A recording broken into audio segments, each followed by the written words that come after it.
Cake কাটছে কোথায়? আমি স্কুলে 3:30টায় ছুটি। সেই জন্য আমরা ভগবান কথা বলি উচ্চারণ, আমরা ভগবান সম্বন্ধে জানতে চাই। এখন জানতে গেলে এর অনেক তথ্য বেরোবে, ভিতরের তথ্য বার করতে হবে। আর ভিতরের তথ্য, এক তো ভগবানের কথা শুনতে গেলে লোক ভাবে যে আগে মাছ মাংস খায়, লোক ভেবে যায়। কিন্তু কলির জীব জানে না আমি যেভাবে খাচ্ছি আমাকে একটু সেইভাবে খাবে, সেইটা কলির জীব জানে না।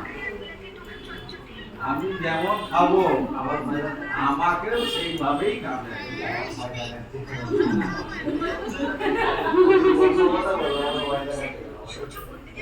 না, এটা বাস্তব, এটা ভয়ের কিছু কারণ নেই।